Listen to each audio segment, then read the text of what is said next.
दोस्तों, रिया चक्रवर्ती और उसके कारनामे एक बार फिर से सुर्खियों में हैं, क्योंकि पहले एनसीबी ने मामले में चार्जशीट फाइल की, चार्ज ड्राफ्ट फाइल किए और उसके बाद एसएसआर की बहन प्रियंका सिंह ने बहुत सारे बड़े बड़े खुलासे कर दिए और यहाँ तक कि रिया चक्रवर्ती पर अपने भाई को बर्बाद करने का, खात्मे की ओर धकेलने का आरोप तक लगा दिया और 14 जून 2020 को प्री प्लान्ड साजिश करार दिया, जिसके बाद अब रिया चक्रवर्ती ने भी पलटवार किया है। जी हाँ, पहली बार रिया चक्रवर्ती ने सीधे सीधे परिवार पर, प्रियंका पर हमला किया है।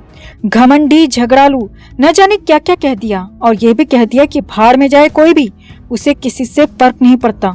यानी कि खुद दिखा दिया कि रस्सी टूट गई लेकिन बल नहीं गया।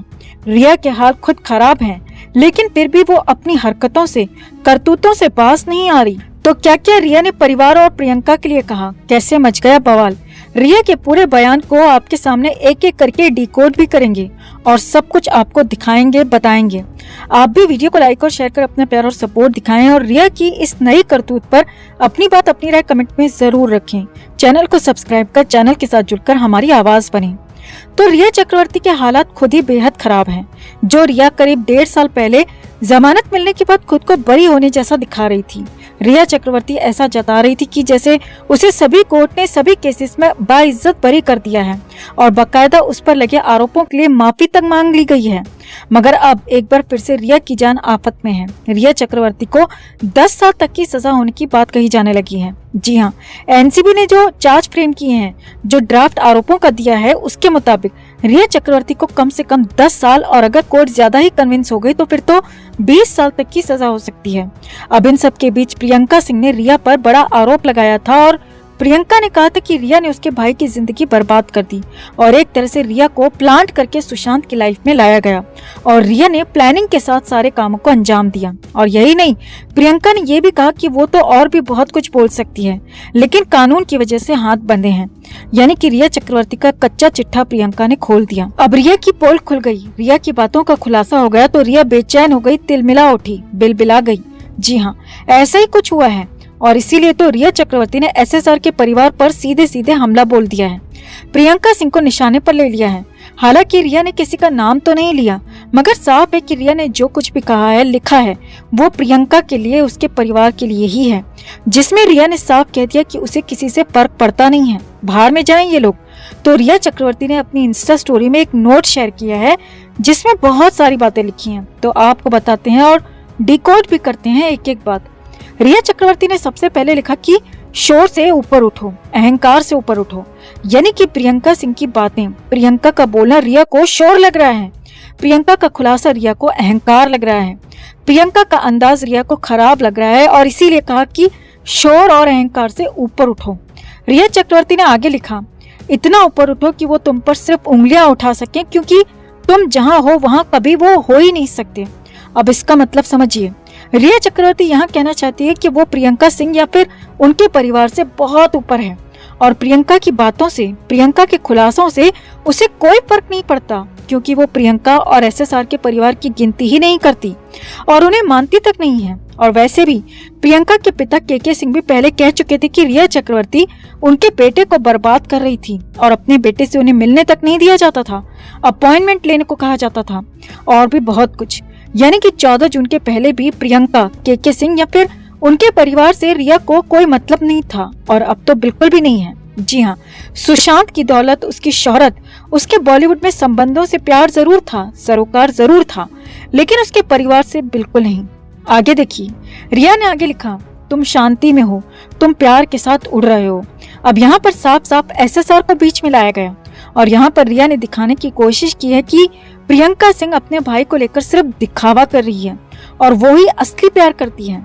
अब सवाल ये है दोस्तों कि अगर वो एसएसआर से असली सच्चा वाला प्यार करती थी तो फिर 8 जून को वैसी हालत में अकेला छोड़कर क्यों चली गई और क्यों 14 जून की घटना मुंबई के उस अपार्टमेंट में हो गई, क्योंकि सारी जिम्मेदारी तो रिया चक्रवर्ती की थी।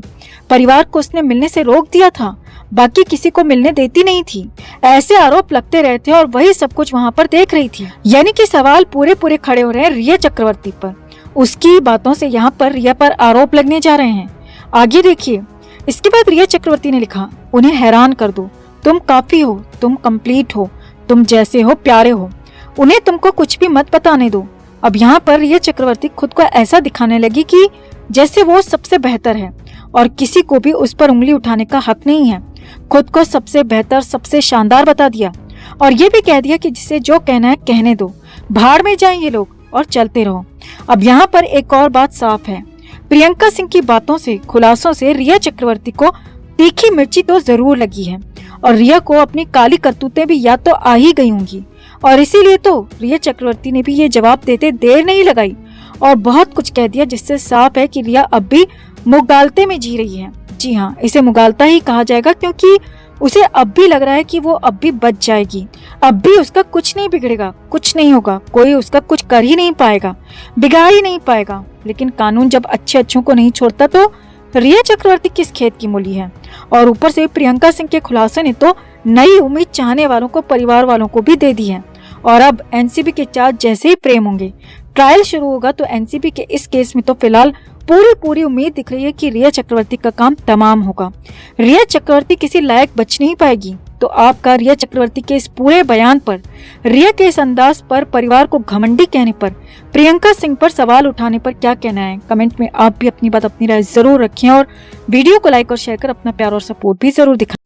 महाराष्ट्र में बीजेपी के नेता और केंद्रीय मंत्री नारायण राणे ने सुशांत सिंह राजपूत और दिशा सालियान को लेकर जो खुलासा किया है, उसने इस केस में सनसनी फैला दी है। राणे ने ऐसे सबूत पेश किए हैं जिसने ये पूरा केस मोड़कर रख दिया है। राणे ने दावा किया है कि सुशांत ने आत्महत्या नहीं की बल्कि उनका मर्डर हुआ है। वहीं इससे पहले दिशा सालियान का पहले बलात्कार किया गया और फिर उनकी हत्या कर दी गई।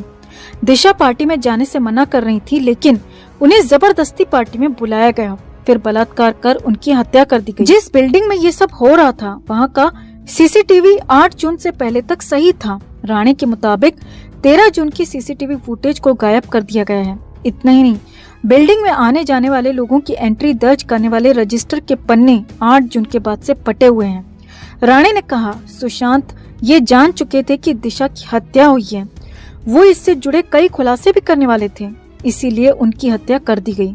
सुशांत के घर एक लाल बत्ती की गाड़ी आई थी, ये एक मंत्री की गाड़ी थी। उस गाड़ी से 4 लोग निकले और उन्होंने सुशांत को पकड़कर मारा। आप खुद ही सोचिए, जब सुशांत की हत्या का पता चला तब किसी खास व्यक्ति से संबंधित एम्बुलेंस को ही क्यों बुलाया गया था? केवल सुशांत और दिशा की हत्या नहीं हुई है, ये लिस्ट बहुत लंबी है। सुशांत का एक दोस्त रॉय भी था, अब वो कहाँ है? सुशांत के घर पर एक सावंत नाम का नौकर भी काम करता था, अब वो कहाँ है? दिशा सालियान की बिल्डिंग का वॉचमैन भी गायब है। बताइए, रमेश मौर्य और जयंत जाधव की हत्या किसने की? हालांकि राणे लंबे वक्त से इस तरह के दावे कर रहे हैं। फिलहाल इस केस की जांच सीबीआई के पास है, लेकिन 19 महीनों की जांच के बाद भी सीबीआई चुप ही है। फिलहाल राणे के इस खुलासे पर आप क्या कहना चाहेंगे? कमेंट में आप भी अपनी बात, अपनी राय जरूर रखें।